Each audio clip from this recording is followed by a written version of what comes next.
Hey folks, we're Lost Radio Rounders. This song is called Lincoln and Liberty. Hurrah for the choice of our nation, our chieftain so brave and so true. We'll go for the great Reformation, for Lincoln and liberty too. We'll go for the son of Kentucky, the hero of Hoosierdom through, the pride of the sucker so lucky, for Lincoln and liberty too. We shall find what by felling and mauling our railmaker statesmen can do, and the people are everywhere calling for Lincoln and liberty too. Then up with our banner so glorious, the star-spangled red, white, and blue. We'll fight till our banner's victorious, for Lincoln and liberty too. Our David's great sling is unerring, and the slave-ocrat giant he slew. Then we'll shout for the freedom preferring, for Lincoln and liberty too. Then up with our banner so glorious, the star-spangled red, white, and blue. We'll fight till our banner's victorious, for Lincoln and liberty too. Well, there you have it, a campaign song for Mr. Abraham Lincoln. We've got a program for you all about American campaign songs, in particular American campaign parodies, that is to say, new lyrics set to existing melodies. That melody was called Rosin the Bow. It's an old Irish melody, and although it might not be that well known today, folks back in Lincoln's day certainly knew it. We're going to do a program that's going to take you from about 1840 up to the 1940s. And certainly campaigns parodies were sung before 1840 and a few afterwards, but this is the real meat of the matter. And we're going to start with an election in 1840. It features a couple fellows.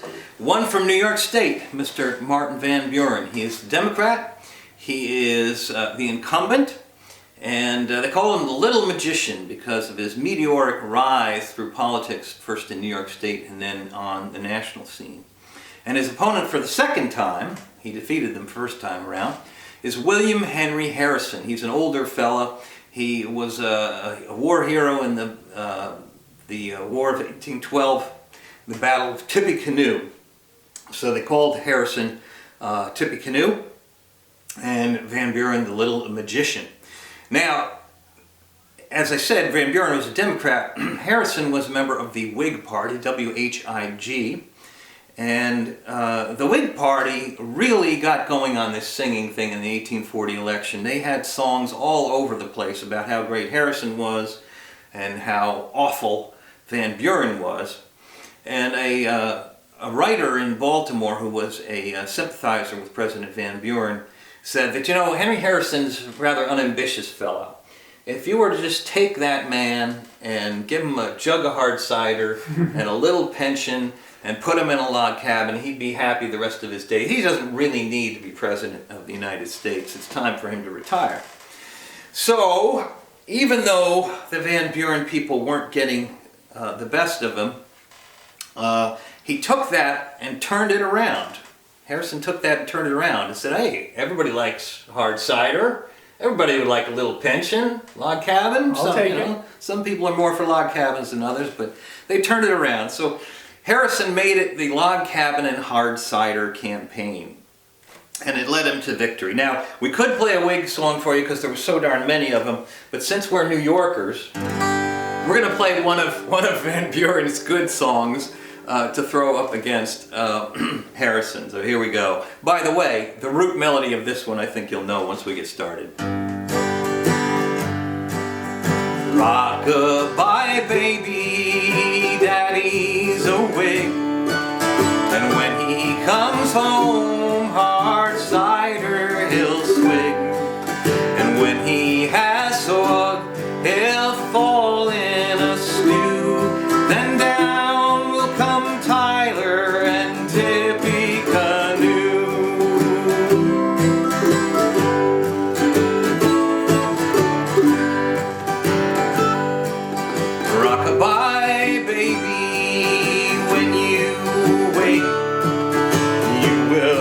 discover old Tip is a fake.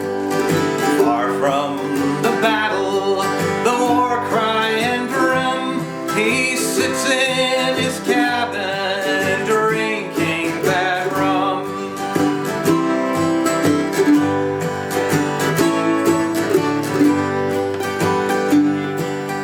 Rockabye, baby, never you cry. You need not fear old Tip and his tie. What they would ruin, Van Buren will fix. Oh, Van's a magician, and they are but tricks. So there's the Democrats saying of the Whig candidate that he's a drunkard and a coward. How about that? I like it. Some wonderful old election politics. Well, we'll tell you what happened. Harrison winds up winning that election, maybe on the strength of the Whigs singing, maybe on the fact that America's first great economic panic happened during the Van Buren administration. That could have been part of it. So Harrison goes to Washington with his running mate, John Tyler. Remember, some of you may remember the ticket was Tippecanoe and Tyler too.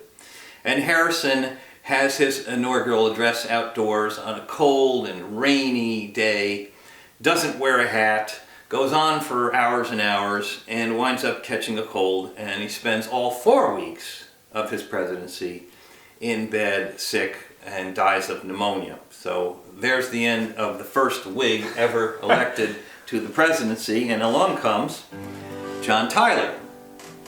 Now, Tyler was the first of our presidents to be taking office by act of God, quote unquote. And he didn't, the Whigs thought they could tell him what to do since he wasn't there as a presidential candidate, but John Tyler had other things in mind. So the way Tyler ran his administration, the Whigs did not wish to give him another kick at the can afterwards. But our 10th president, at least in one respect, was our most prolific president, because he had 15 kids by 2 different wives. He had 8 children with his first wife, Letitia. She died at age 52, and he decided, I'll marry 24-year-old Julia Gardner. How about that? 30 years younger than him. They had 7 children, though, before Tyler died in January of 1862 at 71 years old. So, John Tyler, we'll remember him as being very prolific, at least in one regard. And that's going to take us up to 1844. And in 1844, the Democrats are split. Some of them would like to run Van Buren to see if he can have 2 non-consecutive terms in office, which he will not do. And some of them want a fellow by the name of Lewis Cass. So they go to their convention. D-flat? Yep. They go to their convention in Baltimore, and for 8 rounds, the Cass people and the Van Buren people go back and forth and can't make a decision. So the compromise candidate is brought up, a fellow from Tennessee by the name of James K. Polk. And once that was decided on the 9th ballot, they sent that message to Washington from Baltimore on the newly invented telegraph. And the people in Washington who received this message did not believe that the telegraph was working properly, because no one expected Jimmy Polk to come out of the convention as the candidate. But he was, and he would run against a candidate by the name of Henry Clay, an American statesman who ran for president 3 different times over the course of 20 years. And the quote that you might want to remember from Henry Clay is, "I'd rather be right than be president." And let's hope, Michael, that he was right. Indeed. Because he was never president. Now, one thing I'll have to explain to you in here is a term that's used in the first sentence of the song, loco foco. These were some Reform Democrats. That's who the loco focos are. But other than that, let's celebrate James K. Polk. Every day brings something new. The loco focos find it true. Strange events have proved to mark. Doubtful things are most uncertain. Hark the people rising say, he's the man to cope with Ha ha, such a nominee, Jimmy Polk of Tennessee. His choice occasioned some surprise. Good Democrats rolled up their eyes, asking, tell us, who is he? James K. Polk of Tennessee. Hark the people rising say, he's the man to cope with clay. Ha ha, such a nominee, Jimmy Polk of Tennessee. But soon their vast excitement o'er, they see what ne'er was seen before. The best selection there could be ex-Speaker Polk of Tennessee. Hark the people rising say, he's the man to cope with clay. Ha ha, such a nominee, Jimmy Polk of Tennessee. Fall down before a better man than even the little Matty Van Buchanan too must bend the knee to James K. Polk of Tennessee. Hark the people rising say, he's the man to cope with clay. Ha ha, such a nominee, Jimmy Polk of Tennessee. Hark the people rising say, he's the man to cope with clay. Ha ha, such a nominee, Jimmy Polk of Tennessee. Now some of you may recognize the root melody of that parody as Little Brown Jug. Again, not terribly popular these days, but back in the day everybody knew it.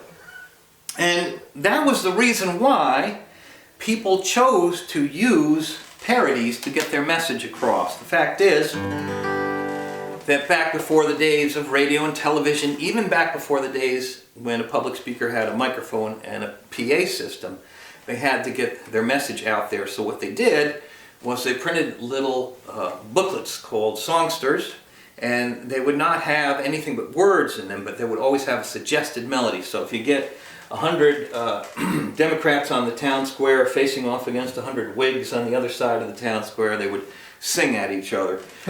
So anyway, well, now we're going to get to the first of our issue songs. One of the parties that came along before the Civil War, this is also with the 1844 election, by the way, was the Liberty Party. They were abolitionists. They had a candidate by the name of James Birney, and Polk defeated Henry Clay by only about 5,000 votes, so it's possible that James Birney had a hand in swaying the election.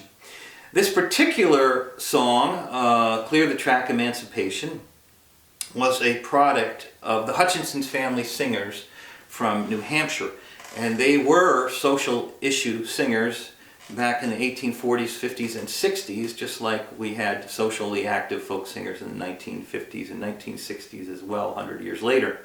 And they were in favor of abolition, emancipation issues. They were in favor of women's rights issues, and they were also in the temperance camp, the anti-alcohol camp. But anyway, we're going to do this one emancipation song. G, right? Yep. Okay, sorry. Politicians gaze astounded now, and alas, the bell is sounded. Trains are coming, tell the foxes, with our votes and ballot boxes. Clear the track, emancipation rides majestic through the nation, bearing on its train the story, liberty, the nation's glory.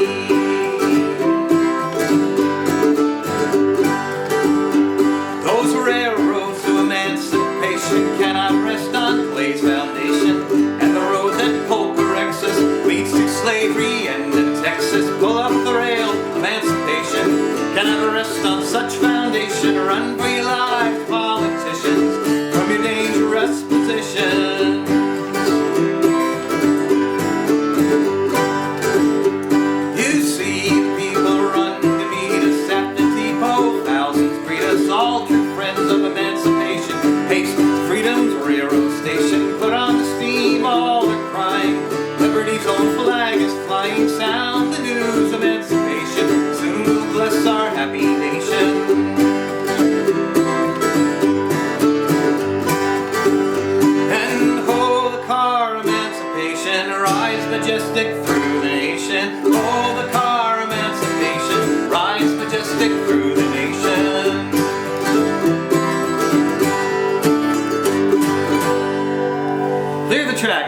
emancipation.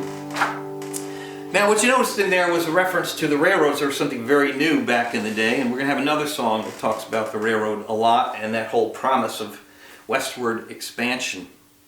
But I'll briefly touch on 1848, and Van Buren can't give it up. The Democrats won't nominate him again, but Van Buren joined something called the Free Soil Party, which, quote, advocated free soil, free speech, free labor, free men. And three key groups came together to form the Free Soil Party. It was Liberal Party abolitionists who were still striving to end slavery through political means. It was the Conscience Whigs, who could not stomach the slaveholding Whigs nominee Zachary Taylor. And it was a group of folks called the Barn Burner Democrats who were willing to burn down their own party if they could not reform it. So there's a convention, the Buffalo Free Soil Convention takes place. They nominate Van Buren for president. And I'm just going to give you a little a poetic reading, as opposed to a song, from a songster book called Free Soil Songs for the People. There's a little excerpt promoting Martin Van Buren. Come, ye hardy sons of toil, cast your ballots for free soil. He who'd vote for Zachary Taylor needs a keeper or a jailer. And he who still for Cass can be, he is a Cass without the sea. The man on whom we love to look is Martin Van of Kinderhook. But even that rhyme could not get Martin Van Buren to be president again. Really? Really. So, we are going to move to 1856. And we are going to see the first candidate for the new Republican Party. And his name is J.C. Fremont. And he's a different sort of candidate. He's a rather young fella compared to a lot of the other folks who would run for president. And he's an adventurer. He's gone out and he's explored the West, and he's ridden out west with Kit Carson and things like that. He's a big proponent of westward expansion in the railroad, as you will see by this song. And another appealing thing about him to those rebellious folks was that he fell in love with a woman named Jessie, and Jessie's dad was a senator from Missouri. And he looked down upon J.C. Fremont as sort of, he's a ne'er-do-well kind of rough, unpredictable fella, Won't settle down and get a good job. Anyway, Jessie and J.C. decided to elope, so love finds a way. Show dad. So, anyway, J.C. Fremont would not be elected president, but he would run against James Buchanan on the Democratic Party's ticket, and he'd run against Millard Fillmore, who was running on the American Party ticket. Now, the American Party later came to be known as the Know-Nothings. I'll maybe explain a little bit of that later, but so Buchanan won that election in 1856, but we're still going to sing for J.C. Fremont, and we're going to sing about that railroad. Cars will soon be on the track, the locomotive screaming across the continent and back. The trains will soon be steaming with Fremont as our engineer, with Dayton by his side. We'll jump into the railroad cars, we'll all take a ride. Huzzah for the railroad, the great Pacific Railroad upon which we will ride. We'll bind this union firmer by modern iron rail. Fremont, our young candidate, knows no such word as fail. Then fling our banner to the breeze, and on its folds inscribe the great Pacific Railroad upon which we shall ride. Huzzah for the railroad, that great Pacific Railroad upon which we will ride. And when our banner floats aloft, we'll publish to the world that freedom's hosts are marshalling, freedom's flag unfurled. It waves about a gallant band, men of every station, who advocate free speech, free soil all over God's creation. Huzzah for the railroad, the great Pacific Railroad upon which we will ride. Huzzah for the railroad, the great Pacific Railroad upon which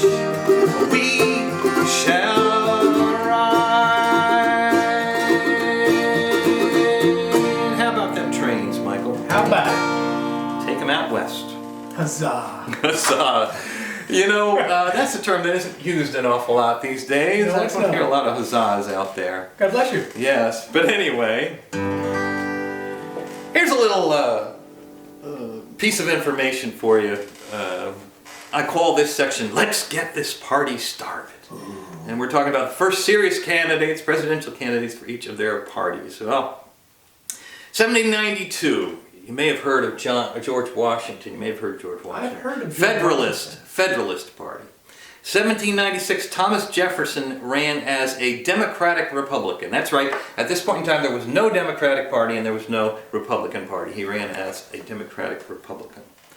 1828, though, Andrew Jackson opens the door. He runs as the first candidate for the Democrat Party. The National Republican Party, which is not the Republican Party, offers up in 1828 John Quincy Adams.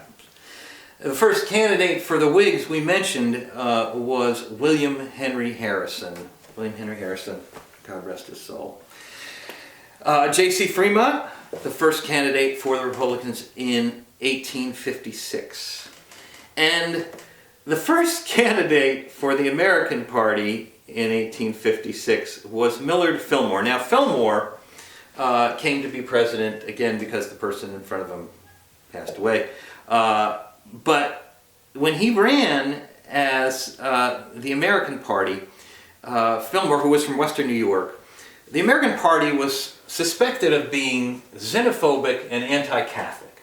But, you know, when you asked their members about it, they knew nothing. So I don't know anything about the American Party came to be known as the Know-Nothings.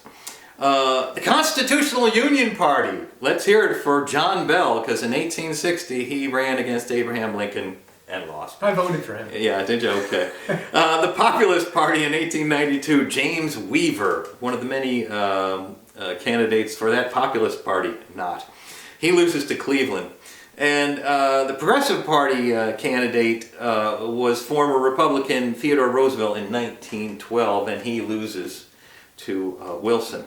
And we haven't even mentioned the National Union, the Greenback, the Anti-Monopoly, the Union Labor Party, the People's Party, the Socialist Party, the Farmers Alliance Party. There's a lot of parties out there, Michael. Let's party. And you and I were not invited to any of them, as No, I recall. we're not. We were not.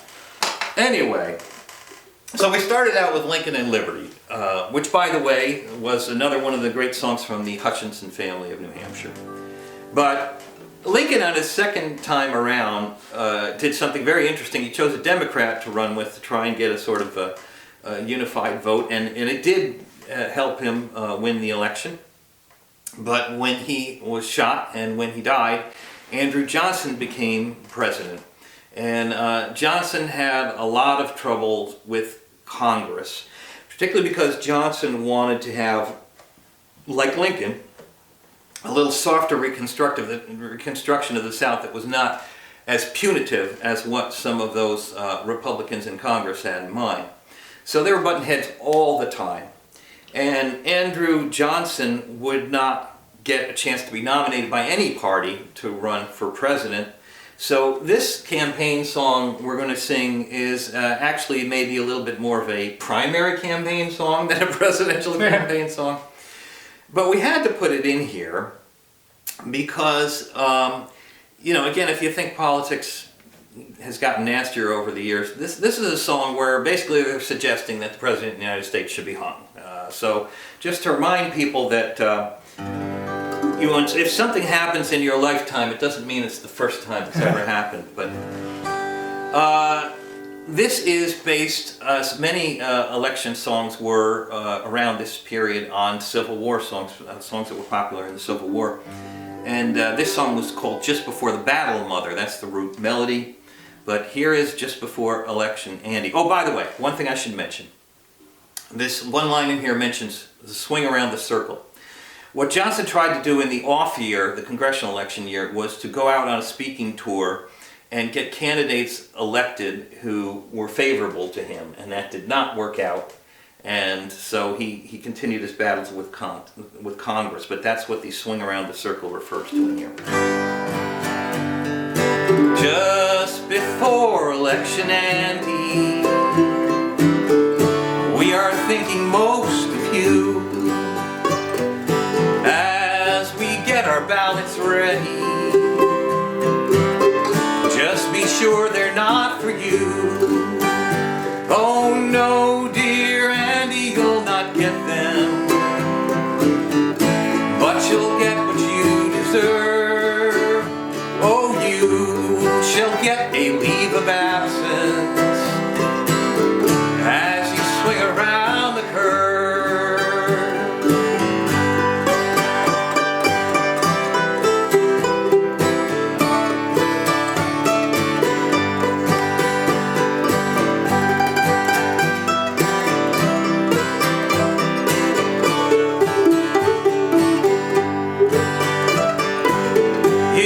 Swung around the circle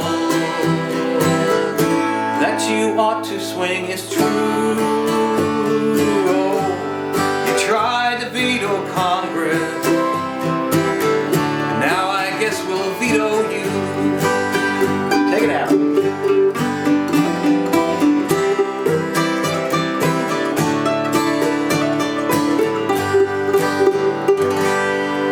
Just before election, Andy.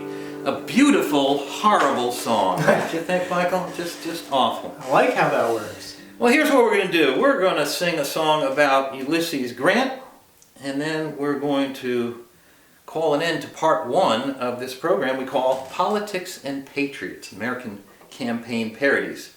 But don't worry, we'll be back for part two. Here we go. Ulysses S. Grant for president.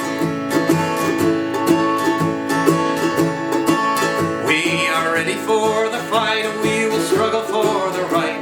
We know that Grant is true, his arm is strong. He is once more at our head as he was when Lady led, and the battle cry of freedom was our song. Oh, Grant, Grant, Grant, the country's calling. Goodbye, and you must go. Oh, the man will be our head on to victory is led. To Grant, a traitor ever is a foe.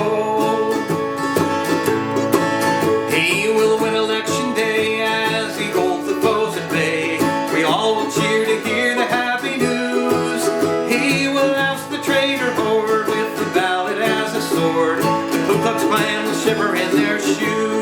Oh, Grant, Grant, Grant, the country's calling. Goodbye, and you must go. Oh, the man will be our head on to victory is led. Where Grant, a traitor, ever is a foe. To Grant, a traitor, ever is a foe. Lost Radio Rounders, lostradiorounders.com. We'll be back with part two of Politics and Patriots.